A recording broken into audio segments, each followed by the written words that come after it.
21st of Tammuz marks the Hilula of a very famous rabbi. His name was Rabbi Rahamim Naouri. Zecher Tzaddik Libracha was a great rabbi of his time. I believe he was born actually in English year 1902. Happened to be, I believe, on the 15th of August of that year. Passed away July the 10th, the year 1985. That naturally would have been the 21st of Tammuz. He'd go on to become a chief rabbi of Bonn in French Algeria, and later the head of rabbinical court in Paris in France, and served as he was a religious nationalist, you could say.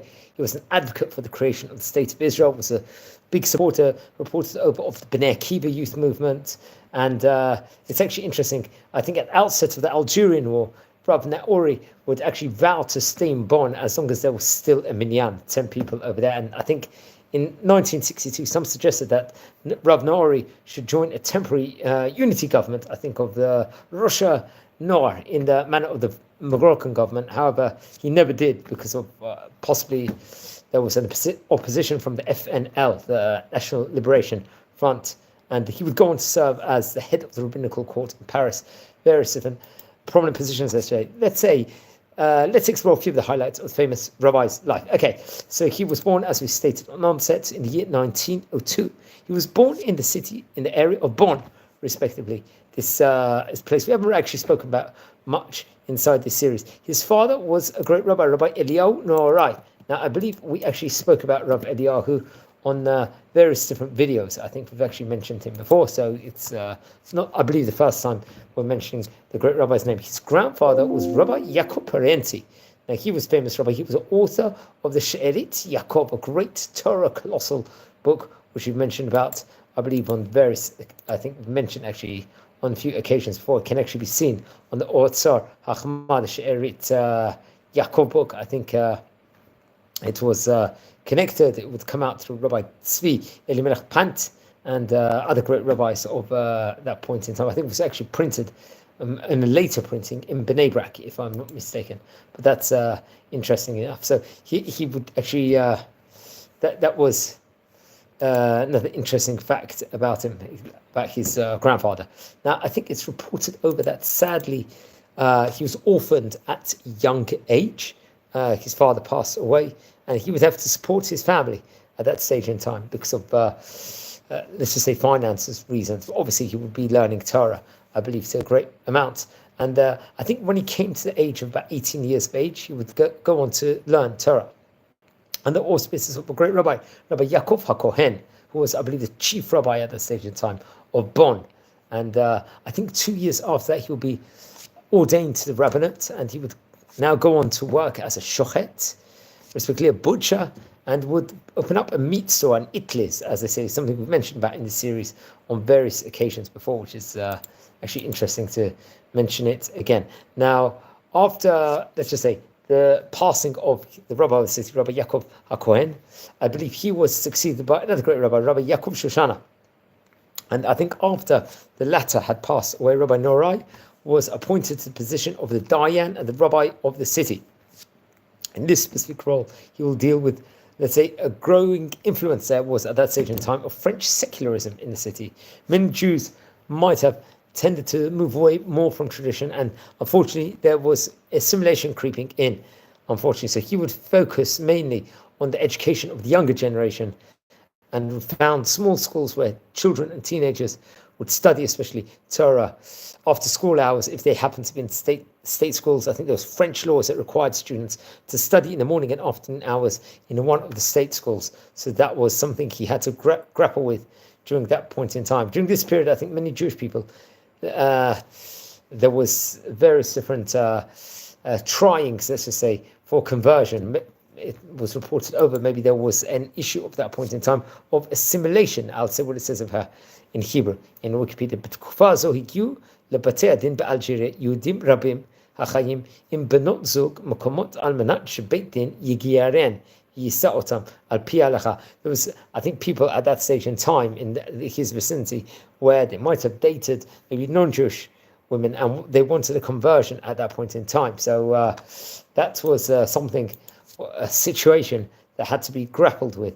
And I think it's actually there were the various different opinions of were actually accordant at that point in time. There's Rabbi Abraham Moshe Fingerhut, that was obviously there at the time. He was the chief rabbi of the Jewish community of Algiers, the rabbi of the French Navy, and a Knight of the Legion. So he was, let's just say, grappling with this issue also at the same time. And he would, Rabbi Abraham Fingerhut, let's just say, was more likely inclined to make it easier for them to convert. Rabbi Naouri held the position that it's very difficult, that it's maybe challenging to accept them in a conversion space, especially from an easy point of view. It's not so simple. According to him, let's say the methods to facilitate the conversion process should only be relied on in individual cases when the goal is to bring them closer to Judaism and not reject them from the community, but not in the wholesale conversion of many Gentiles, where there's a concern that retroactively legalizing the situation will encourage the continuation of the situation, increase the process of assimilation. So he very much was, Rabbi Naouri was very worried about that. And one want to take it on a case-by-case basis and not make it so easy to convert. Unlike seemingly Rabbi Abraham Fingerhut was maybe inclined to be a bit more lenient on it. Now, I think there'll be another famous rabbi, Rabbi Eliezer Yehuda Waldenberg, another great rabbi. I think he was the author of the Tzitz Eliezer, and he was dealing and grappling, let's just say, with strong halachic issues at that stage in time, and he would, and I think he would go obviously more on the lines of Rabbi Naouri on that specific front. So that's something that we should maybe investigate more. I think at the end of the Second World War, he would try to restore the community's institutions.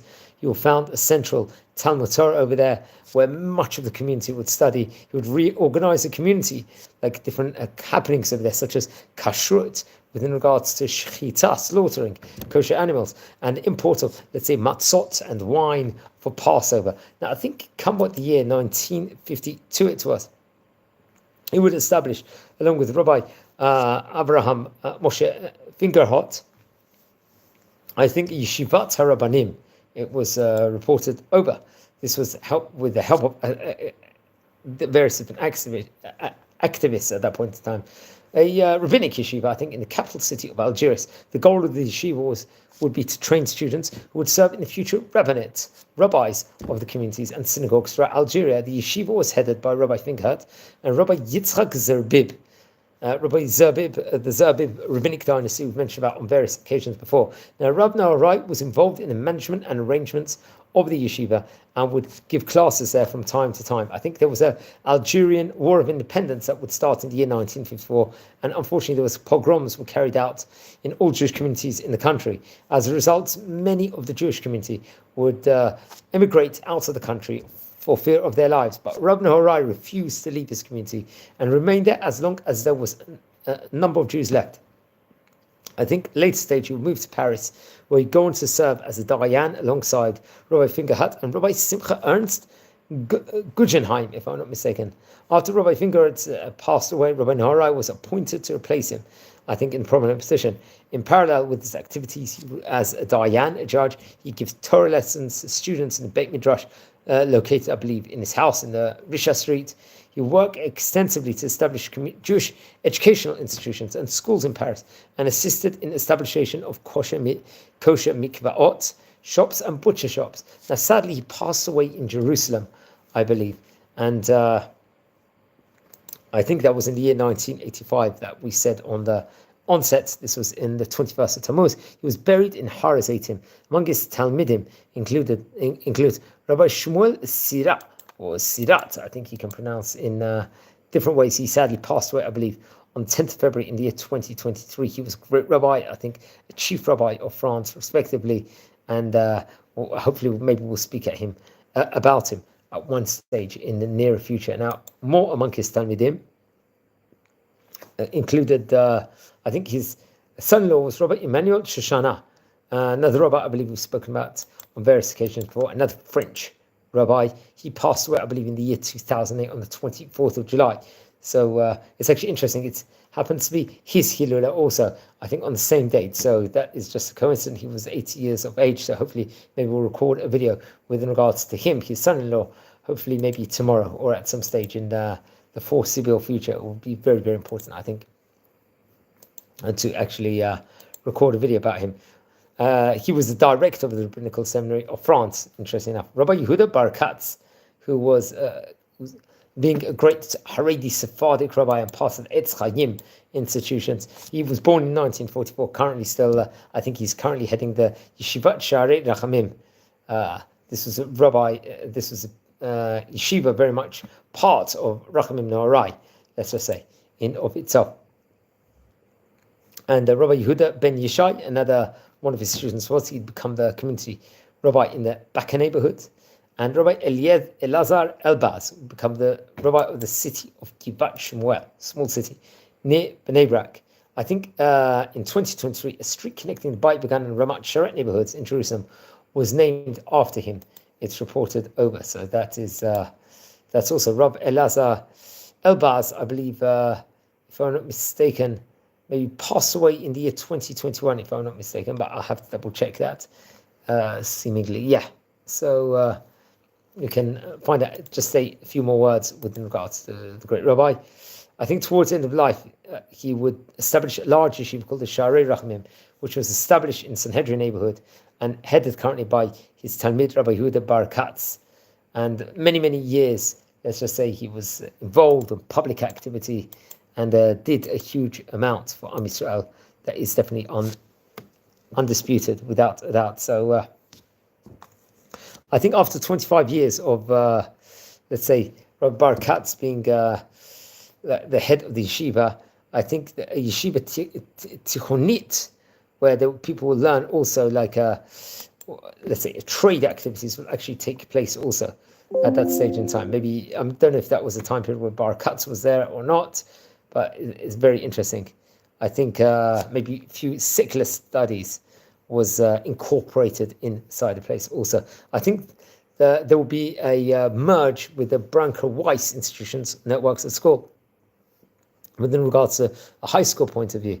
And I think Rabbi Yehuda Naouri happens to be the son of Rabbi Naouri, would actually head that, if I'm not mistaken. Now, he'd leave us also with a colossal work, which we have to point out.